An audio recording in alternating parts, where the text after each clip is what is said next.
Salut à toi, si tu regardes cette capsule, ce n'est pas un hasard algorithmique, ce n'est pas un suivi de contenu, c'est que quelque chose en toi a résisté à l'interruption. Il y a eu des coupures techniques, physiques, vibratoires, pas de blocage, des signaux de réajustement. Quand le corps lâche, quand l'outil se brise, ce n'est pas une punition, c'est une injonction vibratoire. Et une injonction, ce n'est pas une guidance, ce n'est pas une voix douce qui murmure depuis l'astral.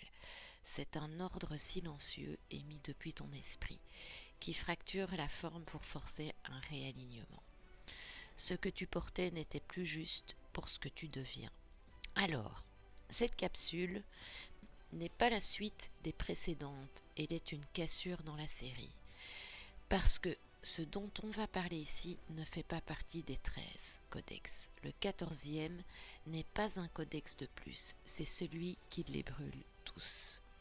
C'est la clé vivante que personne ne trouvera dans un jar ou un parchemin, parce qu'il n'est pas écrit. Il est activé dans ceux qui n'attendent plus rien et qui ne trahissent plus leur propre vibration.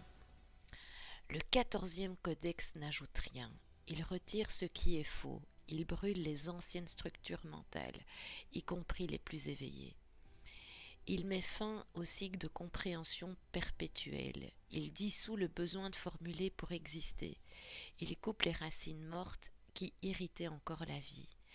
Il ne t'apporte pas une nouvelle carte. Il t'arrache la carte des mains pour que tu vois directement. Tu expliques quelque chose. Je vais me mettre à cette place.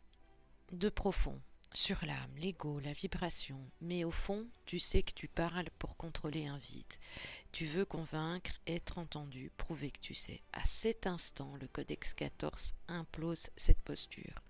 Tu te sens vide, mais ce vide est une invitation à revenir dans ta vibration réelle. Imaginons que tu tires les cartes. Tu récites un mantra. Tu fais une routine énergétique, mais tu sens que ce n'est plus vivant. Tu continues parce que ça a aidé avant, mais maintenant, ça t'alourdit.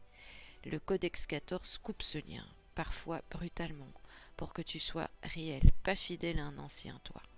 Tu publies par exemple une pensée vibrante sur un réseau social, une capsule, un contenu que tu veux sincère, mais une partie de toi attend des likes, des vues, de la validation. Tu sens ce mini-glissement, ce micro-compromis. Là aussi, le Codex 14 s'ouvre. Il t'invite à tout brûler de ce qui est conditionné. Autre exemple, une suradaptation vibratoire. Tu te tais pour préserver l'énergie. Tu restes gentil pour ne pas créer de conflit. Mais en réalité, tu as cédé à la peur.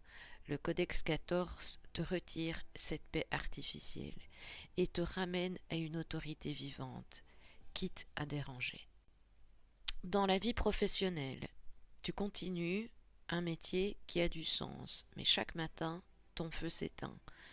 Tu dis que c'est utile, aligné, mais ça ne t'anime plus. Ce n'est pas ton job que le codex veut brûler, c'est ton mensonge intérieur, celui qui fait semblant d'y croire encore. Dans les relations, tu dis je t'aime, mais en fait tu sécurises un lien. Tu dis je suis là, mais tu es en fuite intérieure. Le Codex 14 agit comme un révélateur. Ce que tu dis ne correspond plus à ce que tu es. Ces exemples ne sont pas là pour juger, ils sont là pour que tu reconnaisses là où tu as triché sans le vouloir. Pas avec malveillance, mais par habitude, peur ou fidélité à une mémoire morte. Et c'est ça le 14e codex. Il brûle. Pas tes pratiques, pas tes outils, mais la posture qui a cessé d'être réelle. Tu as vu ce qu'on a trouvé dans la capsule Gamadé, des lignes de mémoire qui se croisent, des fragments d'enquête, d'Isote, de Nagamadi, etc. Comme si plusieurs vérités se télescopaient dans un même point. Le 14e codex, c'est ce point, c'est le seuil où toutes les anciennes structures, même les plus justes, explosent. Non pas pour te laisser dans le vide, mais pour que tu entres dans ton acte sans mémoire étrangère. Ce codex ne t'offre pas une nouvelle explication, il dissout le besoin d'explication, justement. Il t'arrache à la récitation, et il te donne à entendre ce que ton propre esprit n'a jamais pu dire, tant que tu le couvrais avec d'autres vérités. Mais ce n'est pas fini. On reviendra sur ce codex, non pas pour compléter, mais pour élargir, avec d'autres exemples, avec peut-être des extraits d'enquête ou des fragments vibratoires laissés dans d'anciennes capsules, qui ne prenaient pas sens, qui ne prenaient sens